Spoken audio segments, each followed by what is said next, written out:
નમસ્કાર મિત્રો, સ્વાગત છે આપણી યુટ્યુબ ચેનલ એજ્યુ પ્રવાસની અંદર। તો મિત્રો, આજના વિડીયોની અંદર આપણે વાત કરવાની છે ગુજરાત સરકારની તમામ આઈટીઆઈમાં પ્રવેશ ચાલુ છે, જેમાં સરકારી હોય, ગ્રાન્ટીન એડ હોય અથવા તો સ્વનિર્ભર એટલે કે પ્રાઇવેટ આઈટીઆઈ હોય, એ તમામ આઈટીઆઈની અંદર પ્રવેશ પ્રક્રિયા ચાલુ છે। એમાં એનસીવીટી, જીસીવીટીના તમામ ટ્રેડ માટે તમારે પ્રવેશ મેળવવો હોય તો ઓનલાઈન અરજી કરવાની રહેશે। એ પ્રવેશ પ્રક્રિયાની આજે આપણે તમામ માહિતી મેળવવાના છીએ, એટલા માટે વિડીયો છે મિત્રો અંત સુધી જરૂર જોજો અને વિડીયો તમને ગમે તો લાઈક કરજો। આ વિડીયોની લિંક તમારા મિત્રોને શેર કરજો અને આપણી ચેનલની અંદર નવા આવેલા હોય અને હજુ સુધી ચેનલને સબસ્ક્રાઇબ ન કરી હોય તો સૌથી પહેલા ચેનલને સબસ્ક્રાઇબ કરી દો, જેથી કરી આવી કોઈ પણ માહિતીના વિડીયો અમે અપલોડ કરીએ તો એની નોટિફિકેશન છે મિત્રો સૌથી પહેલા તમને જોવા મળે। તો મિત્રો, આઈટીઆઈ એડમિશનનો સંદેશ છે એની પીડીએફ, માહિતી પુસ્તિકા, પ્રવેશનો કાર્યક્રમ છે એની પીડીએફ અને આઈટીઆઈ અભ્યાસની પ્રાથમિક માહિતીની પીડીએફ, તમામ ટ્રેડ એટલે કે વ્યવસાયોની વિગતની પીડીએફ અને આઈટીઆઈ અને તેમાં ચાલતા વ્યવસાયો એટલે કે તમામ ટ્રેડની પીડીએફ તમારે જોઈતી હોય તો આપણી ટેલિગ્રામ ચેનલ છે જે એજ્યુ પ્રવાસ નામની, એની લિંક નીચે ડિસ્ક્રિપ્શનમાં આપેલી છે, એના ઉપર ક્લિક કરી તમે તમામ પીડીએફ ડાઉનલોડ કરી ઘર બેઠા તમામ માહિતી જોઈ શકશો।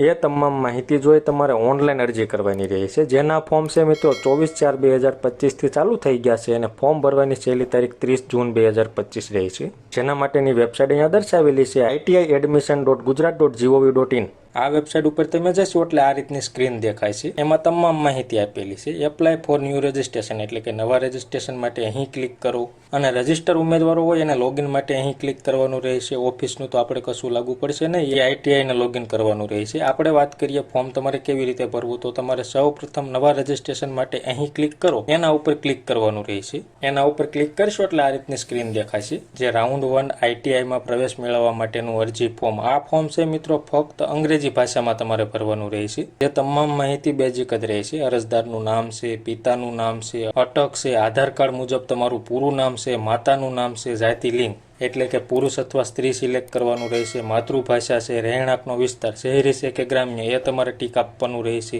ઘર નંબર હોય અથવા તો સોસાયટી નંબર હોય એ લખવાનું રહેશે, લેન્ડમાર્ક લખવાનું રહેશે, શહેરનું નામ છે, રહેણાંકનો જિલ્લો છે, તાલુકો છે, પિનકોડ નંબર છે, મોબાઈલ નંબર છે, ઈમેલ આઈડી છે જેવી તમામ બેઝિક માહિતી તમારે ભરવાની રહેશે। ત્યારબાદ જન્મ તારીખ છે, આઈડી પ્રૂફમાં આધાર કાર્ડ, ચૂંટણી કાર્ડ, ડ્રાઇવિંગ લાયસન્સ કોઈ પણ એક આઈડી પ્રૂફ તમારે પસંદ કરવાનું, એનો નંબર અહીંયા એન્ટર કરવાનો, ધર્મ છે હિન્દુ હોય મુસ્લિમ હોય એ ધર્મ સિલેક્ટ કરવાનો રહેશે, અન્ય કેટેગરી કે કોઈ વિકલાંગ ઉમેદવારો હોય તો એને ટીક આપવાનું, બાકી કશું કરવાની જરૂર નથી, જાતિ SC ST OBC general EWS જે જાતિમાં તમે આવતા હોય એ તમારે ટીક આપવાનું રહેશે। ત્યારબાદ શૈક્ષણિક વિગતમાં જોઈએ તો કે ધોરણ 10 નો બેઠક નંબર છે, પાસ કર્યાનું વર્ષ છે અને ધોરણ 10 મુજબ તમારે નામ લખવાનું રહેશે। ત્યારબાદ ફેસ એસએસસી માર્કમાં જોઈએ તો કે 2017 થી 2021 દરમિયાન પ્રથમ પ્રયત્ને પાસ થયા હોય એવા ઉમેદવારોની ડિટેલ ઓટોમેટિક આવી જશે, બાકી બીજા ઉમેદવારોને આ ડિટેલ ભરવાની રહેશે, જેમાં મૂળભૂત લાયકાતમાં ધોરણ 10 આવશે, પાસ કર્યાનું વર્ષ લખવાનું, બેઠક નંબર, મેળવેલ ગુણ છે, કુલ ગુણ છે, ગણિત અને વિજ્ઞાનના ગુણ લખવાના રહેશે। કોઈ મિત્રોએ ધોરણ 12 પાસ કર્યું હોય તો એવા મિત્રોને ધોરણ 12 ની ડિટેલ નાખવાની રહેશે, જે સાયન્સ કોમર્સ આર્ટ્સ જે પ્રવાહમાં તમે 12મું ધોરણ કરેલું હોય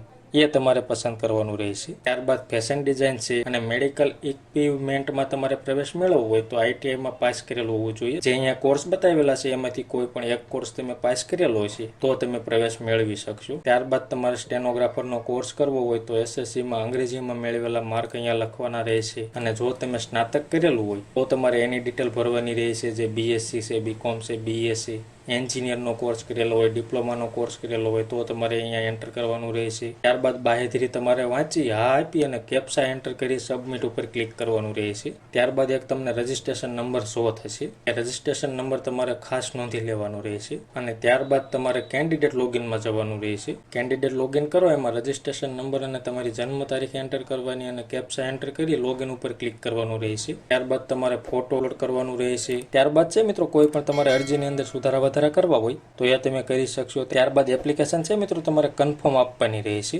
અને ત્યારબાદ ફી પેમેન્ટ જે 50 રૂપિયા ફી ભરવાની થશે એ ફી પેમેન્ટ તમારે કરવાની રહેશે, જે ઓનલાઈન મોડથી જ તમારે ફી ભરવાની રહેશે, નેટ બેન્કિંગ, એટીએમ અથવા યુપીઆઈ આઈડી દ્વારા। ત્યારબાદ તમારે ચોઈસ ફિલિંગ કરવાની રહેશે, જે આઈટીઆઈ અને જે ટ્રેડ તમને પસંદ હોય એ તમારે પસંદગી કરવાની રહેશે। તો આટલી પ્રોસેસ છે મિત્રો આઈટીઆઈના ફોર્મ ભરવા માટેની। તો આવી રીતે છે મિત્રો આઈટીઆઈની અંદર તમારે પ્રવેશ મેળવવા માટે ઓનલાઈન ફોર્મ ભરવું પડશે, અને આ વિડીયો છે મિત્રો વધુમાં વધુ શેર કરજો, જેથી કરી કોઈ મિત્રોને આઈટીઆઈની અંદર પ્રવેશ મેળવવો હોય તો ઘર બેઠા જાતે ફોર્મ ભરી અને પ્રવેશ મેળવી શકે। તો મિત્રો માહિતી તમને ગમી હોય, સંતોષકારક લાગી હોય તો વિડીયો લાઈક કરજો અને આ વિડીયોની લિંક તમારા મિત્રોને શેર કરજો। ધન્યવાદ મિત્રો, ખૂબ ખૂબ આભાર।